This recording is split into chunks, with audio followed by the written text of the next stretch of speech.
Hello friends, आज के video में हम पढ़ने वाले हैं क्लास 7 का मैथ एक्सरसाइज 8.3 हम पढ़ रहे थे। पिछले वीडियो में हमने क्वेश्चन नंबर 1 और 2 सॉल्व कर लिया था। आज के वीडियो में हम क्वेश्चन नंबर 3 सॉल्व करेंगे।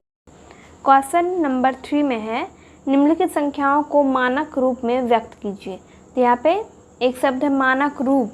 तो मानक रूप के बारे में हम लोग पहले जानेंगे कि मानक रूप क्या होता है, उसको समझेंगे, देन हम क्वेश्चन सॉल्व करेंगे। तो चलिए देखते हैं मानक रूप किसे कहते हैं। तो यहाँ पर हमने मानक रूप का परिभाषा लिखा हुआ है। जब किसी संख्या को 1.0 एवं 9.9 या इसके बीच की एक दशमलव संख्या और 10 की घात के गुणनफल के रूप में व्यक्त किया जाता है तो संख्या के इस रूप को मानक रूप कहते हैं। ठीक है, मतलब किसी भी संख्या है, किसी भी संख्या को हम 1.0 से 9.9 के बीच और 10 के घात के रूप में लिखते हैं। 10 का घात कुछ भी हो सकता है, यहाँ पे 10 का घात कुछ भी हो सकता है, यानी कि 1, 2, 3, 4 कुछ भी हो सकता है 10 का घात। तो इस रूप में जब हम किसी संख्या को लिखते हैं तब उसको हम मानक रूप कहते हैं। ठीक है, उस संख्या का मानक रूप कहते हैं। इसको हम लोग उदाहरण देकर समझेंगे। उदाहरण के द्वारा हम मानक रूप को समझेंगे। जैसे कि यहाँ पर है 1, 2, 4, 5, 2 एक संख्या है, तो इसमें हम 10 से भाग देते हैं। ठीक है, हम इसमें 10 से भाग देते हैं। 1, 2, 4, 5, 2 इसमें हम 10 से भाग दे रहे हैं। तो 10 एकम 10, फिर 2 बार में आ जाएगा, ये 4 उतारेंगे 20 होगा, और फिर ये 5 नीचे आएगा तो 10 चौके 40, फिर 5 लिखेंगे और ये 2 नीचे आएगा तो 10 पच्चे 50। उसके बाद फिर यहाँ पे 2 लिखेंगे, यहाँ पे एक दशमलव देंगे और यहाँ एक 0, और 10 दूनी 20। 10 दूनी कितना हो गया? 20 हो गया। यानी यहाँ पे कितना हो गया? 1, 2, 4, 5.2 1, 2, 4, 5.2 ये हो गया।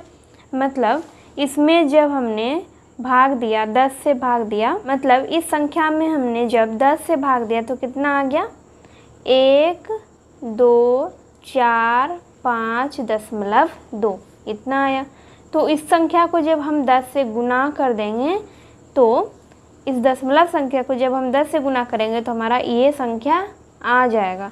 तो इसको हम इस तरह से भी लिख सकते हैं, इस संख्या को 1, 2, 4, 5.2 गुना 10 पर घात 1। ठीक है, क्योंकि 10 एक ही बार है तो 10 पर घात 1 लिखेंगे। तो कहने का मतलब ये है कि जब हमने इस संख्या में 10 से भाग दिया तो हमारा इतना आ गया, और इस संख्या को ही जब हम 10 से गुना करेंगे तो हमारा इतना आ जाएगा। ठीक है, वैसे ही अगर हम इस संख्या में 100 से भाग दें, 100 से भाग देंगे तो कितना आएगा?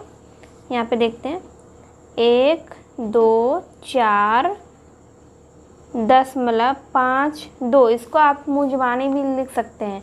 यहाँ पे हमने इस संख्या में 10 से भाग दिया, 10 पे कितना 0 है? 1 0 है, तो 1 के बाद, 1 अंक के बाद दशमलव आ गया इसमें। ठीक है, तो यहाँ पे हम इसमें 100 से भाग देंगे, 100 से भाग देंगे तो 100 में कितना 0 होता है? 2 0 होता है। तो यहाँ पे आ जाएगा 0.2 अंक के बाद आ जाएगा। ठीक है, और इस संख्या को, दशमलव वाली संख्या को जब हम 100 से गुना करेंगे तो हमारा ये वाला संख्या आ जाएगा। तो इसको हम कैसे लिख सकते हैं? इसको हम लिख सकते हैं 1, 2, 4.52 गुना 10 पर घात 2। ठीक है, 100 को हम इस तरह से लिखते हैं 10 पर घात 2।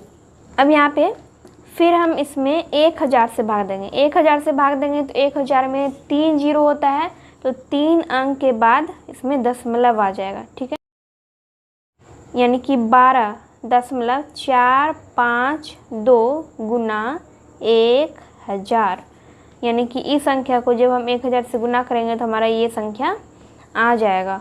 और इसको हम कैसे लिखेंगे? 1, 2 यानी कि 12.452 गुना 10 पर घात 3। मतलब इसको हम 1000 को इस तरह से लिख रहे हैं। अब फिर हम इसमें 10,000 से भाग देंगे। 10,000 से भाग देंगे तो इस बार दशमलव कहाँ आएगा, इस बार दशमलव आएगा 2 के बाद, ठीक है, क्योंकि 10,000 में 4 जीरो होता है, 1 2 3 4, 4 अंक के बाद दशमलव आ जाएगा, तो 1.2452 गुना 10,000, ठीक है। यानी कि इस संख्या को, इन दोनों को जब हम गुना करेंगे तो हमारा ये वाला संख्या आ जाएगा। और इसको हम कैसे लिखेंगे, 1.2452 गुना 10⁻⁴। 10,000 को हमने कैसे लिखा, 10⁻⁴। अब वैसे ही फिर हमें इस बार हम 1,00,000 से भाग देंगे इसमें, ठीक है। तो जब हम इस संख्या में 1,00,000 से भाग देंगे तो हमारा आ जाएगा दशमलव कहाँ पे, 1 के बाद आएगा, यानी कि इस तरह से 0.12452 गुना 1,00,000, 1 पे कितना जीरो, 5, 1 2 3 4 5, 1 2 3 4 5, तो 5 अंक के बाद दशमलव आया, 1 2 3 4 5, तो इसको हम लिखेंगे 0.1245 गुना 10⁻⁵। 1,00,000 को हमने कैसे लिखा, 10⁻⁵। तो अगर हमसे पूछा जाए कि इस संख्या का, ये सारी संख्या एक ही है, तो इस संख्या का मानक रूप कौन सा है, हम इनमें से कौन से रूप को मानक रूप कह सकते हैं, हम इनमें से कौन सी संख्या को इस संख्या का मानक रूप कह सकते हैं। तो परिभाषा आप एक बार फिर ध्यान से पढ़िए, यहाँ पे लिखा हुआ है, जब किसी संख्या को 1.0 एवं 9.9 या इसके बीच की एक दशमलव संख्या और 10 की घात के गुणनफल के रूप में व्यक्त किया जाता है तो संख्या के इस रूप को मानक रूप कहते हैं। तो आप यहाँ पे देखिए, इसमें हमने 10 से भाग दिया तो कितना आया, 1.245.2 गुना 10⁻1। इसमें 10 जरूर है, लेकिन ये 1.0 और 9.9 से छोटा नहीं है। जब हम किसी भी संख्या का मानक रूप लिखते हैं तो उसका मानक रूप 1.0 और 9.9 के बीच होना चाहिए, लेकिन ये 1.0 से बहुत बड़ी संख्या है, तो ये वाला इसका मानक रूप नहीं होगा, ठीक है। अब यहाँ दूसरे नंबर में देखिए, इसमें जो हमने 100 से भाग दिया है तो कितना आया है, 124.52।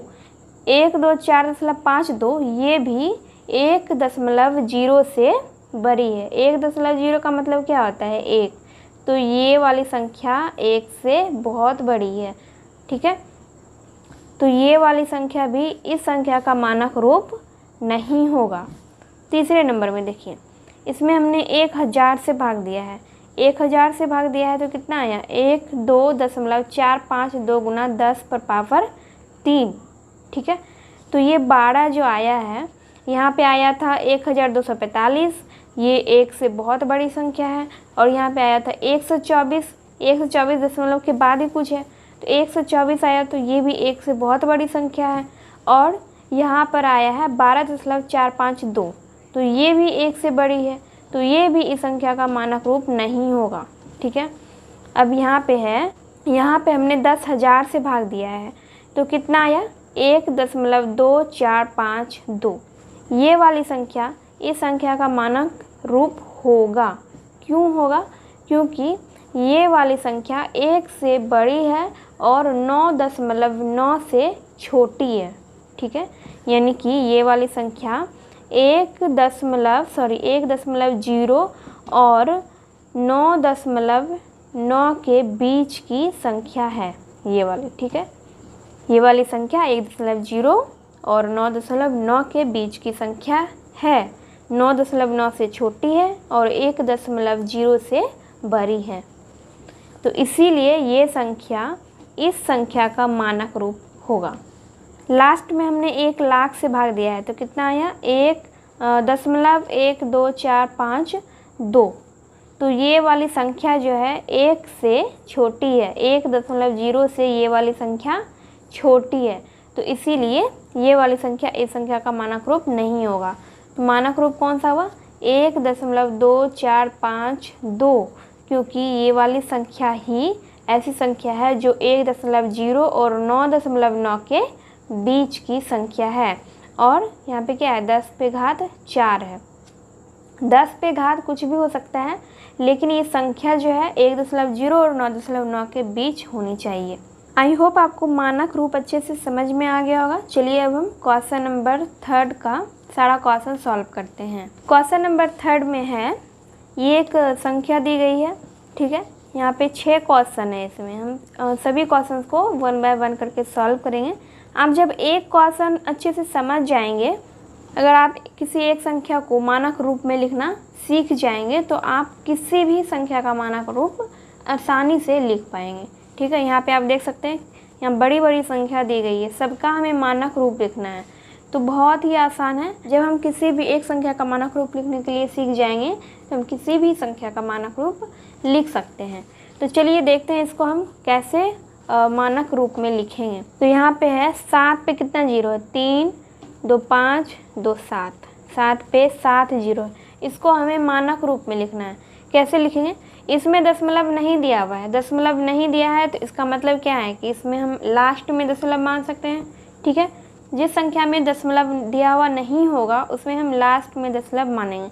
जैसे कि पहले हम पूरे संख्या को लिखेंगे, जैसे लिखा हुआ है वैसे ही लिख देंगे। 1 2 3 4 5 6 7, 7 जीरो है, तो इसमें दशमलव कहाँ पे आएगा, यहाँ पे दशमलव आएगा लास्ट में, ठीक है। यानी कि दाईं ओर राइट साइड में दशमलव आएगा, ये लेफ्ट साइड है। अब हमें क्या करना है, इसका जो दशमलव है, इसका जो ये दशमलव है, इसको हमें 7 और इस जीरो के बीच में लाना है, ठीक है। तभी तो हम इसका मानक रूप लिख पाएंगे, क्योंकि मानक रूप में हमें क्या लिखना होता है, संख्या 1.0 और 9.9 के बीच होनी चाहिए, ठीक है। तो दशमलव को जब हम यहाँ पे लाएंगे तभी ये संख्या 1.0 और 9.9 के बीच आएगा। तो जब हम दशमलव को यहाँ पे लाएंगे तो कितने संख्या के बाद, कितने अंकों के बाद दशमलव यहाँ पे आएगा, तो देखिए 1 2 3 4 5 6 7, 7 अंकों के बाद दशमलव यहाँ पे आएगा। तो यहाँ पे हम लिखेंगे, इस तरह से हम लिखेंगे 7 दशमलव, जितना जीरो है उतना जीरो लगा देंगे, कितना है 7 है, 1 2 3 4 5 6 7 गुना 10 पर पावर। अब 10 पर पावर क्या देंगे, यहाँ पे कितने अंक के बाद आया है दशमलव, कितने अंक के बाद हमने यहाँ पे दशमलव लगाया है, 7 अंक के बाद, तो यहाँ पे लिखेंगे 10 पर पावर 7। और एक चीज़ हमें और ध्यान रखना है, जैसे कि यहाँ पे 7.0 है, 7.0 है और उसके बाद चाहे कितना भी जीरो रहे तो उसका मतलब 7 ही होता है। जैसे कि 7.0 के बाद बहुत सारा जीरो रहे फिर भी उसका मतलब 7 ही होगा। 2.0 है और उसके बाद बहुत सारा जीरो है तो उसका मतलब 2 ही होगा। 2.000 है तो इसका मतलब भी 2 ही होगा, ठीक है। तो इसी तरह से 7 दशमलव के बाद यहाँ पे 7 जीरो है तो इसको हम इस तरह से लिख सकते हैं, 7 और गुना 10 पर पावर 7। ये हो गया हमारा आंसर, इस संख्या का मानक रूप हो गया। तो इसी तरह से हमें सभी संख्या का लिखना है। अब जैसे कि यहाँ पे देखिए सेकेंड नंबर में 8 पे 6 जीरो है, ठीक है, इसमें भी दशमलव नहीं दिया हुआ है, संख्या में दशमलव नहीं दिया गया है, तो इसमें हम दशमलव कहाँ पे मानेंगे, लास्ट में। 8 पे 6 जीरो देंगे, 1 2 3 4 5 6 और दशमलव यहाँ पे हम इसको मान लेंगे। अब हमें इस दशमलव को 8 और 0 के बीच में लगाना है, ठीक है।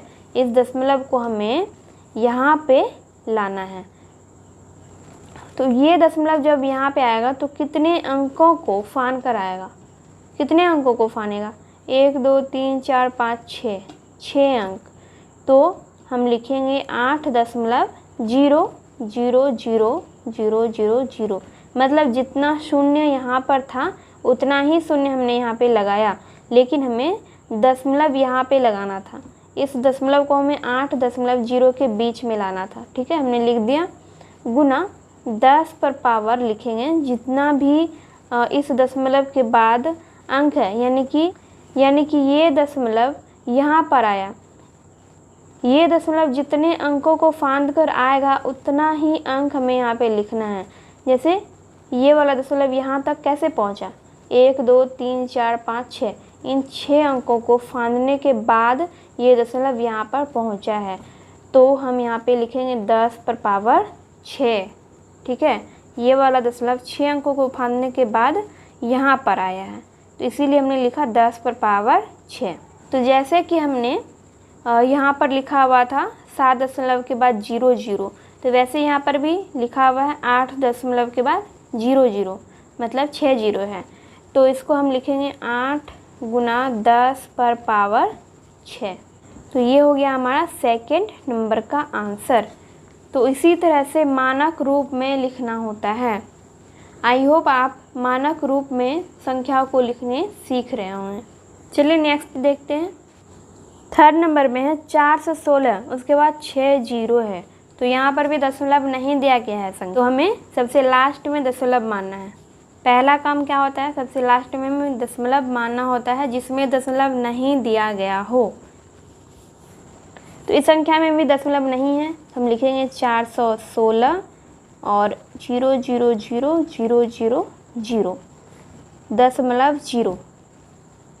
संख्या में कहीं पर भी दशमलव नहीं था, इसका मतलब लास्ट में दशमलव होगा, तो हमने दशमलव लास्ट में लगाया। अब हमें इस दशमलव को उठा कर लाना है यहाँ पे 4 और 1 के बीच में। तो ये वाला दशमलव यहाँ तक कैसे पहुँचेगा, ये वाला दशमलव यहाँ तक पहुँचेगा 1 2 3 4 5 6 7 8 अंकों को फांदने के बाद ये वाला दशमलव यहाँ तक पहुँचेगा। तो हम लिखेंगे 4 दशमलव जितना भी अंक है यहाँ पे, इसके बाद जितना भी अंक हम लिख देंगे। ठीक है, तो 1 6 और ये 3 और 3 6 0 1 2 3 4 5 6 गुना 10 पर पावर हो जाएगा 1 2 3 4 5 6 7 8 अंकों को फांदने के बाद ये वाला दशमलव यहाँ पे आया है, तो इस पे पावर देंगे हम 8। उसके बाद हम लिखेंगे 4.16 गुना 10 पर पावर 8। ये हो गया हमारा आंसर थर्ड नंबर का। यहाँ पे हमने 4.16 क्यों लिखा, क्योंकि दशमलव के बाद 2 या 3 अंकों का वैल्यू रहता है। ठीक है, दशमलव के बाद ज़्यादा वैल्यू 2 या 3 अंकों का ही होता है, तो इसलिए हमने दशमलव के बाद क्या था 1 6 था, तो हमने लिख दिया। अगर 0 0 होता, यहाँ पर भी 0 होता, यहाँ पर भी 0 होता, मतलब पूरे में ही 0 होता, तो हम इसको सिर्फ 4 भी लिख सकते थे, 4 गुना 10 पर पावर 8। लेकिन यहाँ पे अंक दिया हुआ है 1 6, तो 2 अंक हमने लिख दिया। इसके बाद भी अगर अंक ही रहता 2 3 4 5 6 कुछ भी रहता, तो हम उतना सारा अंक नहीं लिखते, 1 या 2 अंक ही हम लिखते, क्योंकि दशमलव के बाद 2 या 3 अंकों का ही ज़्यादा वैल्यू रहता है। तो इसका मानक रूप हो गया 4.16 गुना 10 पर पावर 8। 4 नंबर में है 456 और 234, इकाई दही सैकड़ा हज़ार 10,000 लाख, 4,56,234 है। तो इसको हमें मानक रूप में लिखना है। कैसे लिखेंगे, यहाँ पर भी दशमलव नहीं दिया गया है। ठीक है, यहाँ पर दशमलव नहीं दिया गया है, तो इस अंक को हम लिख लेंगे पहले 456 और 234, दशमलव देंगे लास्ट में। इस तरह से जैसे हमने सभी संख्याओं में किया था वैसे ही करेंगे। और हमें अब इस दशमलव को 4 और 5 के बीच में लाना है, 4 और 5 के बीच में लाना है। ठीक है, तो ये वाला दशमलव कितने अंकों को फांद कर यहाँ पे आएगा, 1 2 3 4 5 अंकों को फांद के, तो हम लिखेंगे 4.5 6 2 3 4 गुना 10 पर पावर 5, 1 2 3 4 5, 10 पर पावर 5। तो ये हो गया हमारा इस संख्या का मानक रूप। तो आप देख सकते हैं जितने भी संख्या का हमने मानक रूप लिखा है वो सारी संख्या 1.0 और 9.9 के बीच की संख्या है। ठीक है, जितनी भी संख्या आएगी 9.9 से छोटा रहेगा और 1.0 से बड़ा रहेगा। ये भी है 4.5 6 2 3 4, यानी कि 4.5, यानी ये 9.9 से छोटा है। 4 क्या है 1.0 से बड़ा है, लेकिन 9.9 से छोटा है। तो जितना भी मानक रूप आएगा 1.0 और 9.9 के बीच की ही संख्या होगी। 5 नंबर में यहाँ पे दशमलव दिया गया है, ठीक है, संख्या में ही, क्वेश्चन में ही दिया गया है दशमलव, 2 अंक के बाद दशमलव दिया गया है। यहाँ पे हम पहले अंक को लिख लेते हैं, संख्या को यहाँ पे लिख लेते हैं। हमें इस दशमलव को यहाँ पर लाना है 9 और 6 के बीच में, ठीक है। दशमलव जब यहाँ पे आएगा तभी इसका मानक रूप 9.9 से छोटा होगा और 1.1 से बड़ा होगा, ठीक है। मानक रूप का मतलब ही होता है कि वो जो संख्या आती है हमारी 1.0 और 9.9 के बीच ही रहता है, ठीक है। तो इसको हम लिखेंगे 9.63421। इसको भी हमने लिखा गुना, ये दशमलव कितने अंकों को फाँदने के बाद यहाँ तक आया 1 2 3, ये दशमलव 3 अंक फाँदने के बाद यहाँ तक पहुँचा है। तो हम लिखेंगे 10 पर पावर 3, 9.63421 गुना 10 पर पावर 3। ये हो गया हमारा 5 नंबर का आंसर। अब यहाँ पर है 6 नंबर में 7 2 4 724 और 39.62। तो यहाँ पर भी दशमलव दिया गया है संख्या में ही, तो इसको हम पहले लिख लेते हैं 724 और 39.62। तो इस वाले दशमलव को हमें लाना है 7 और 2 के बीच में। ये वाला दशमलव 4 अंकों को फाँदने के बाद यहाँ तक पहुँचेगा। तो हम लिखेंगे 7.2439 और इस 6 2 को भी लिख देंगे गुना 10 पर पावर कितना हो जाएगा 4, क्योंकि ये वाला दशमलव 4 अंकों को फाँदने के बाद यहाँ तक पहुँचेगा, तो 10 पर पावर 4 हो जाएगा। तो ये हो गया हमारा 6 नंबर का आंसर। इसी तरह से हमें संख्याओं को मानक रूप में लिखना होता है। और 4 नंबर में जितनी भी बड़ी बड़ी संख्याएं दी गई है, सभी संख्याओं को हम इसी तरह से आसानी से मानक रूप में लिख सकते हैं। ये वीडियो अगर हेल्पफुल लगी हो तो वीडियो को लाइक कीजिए, कमेंट कीजिए और अपने दोस्तों के साथ वीडियो को शेयर कीजिए।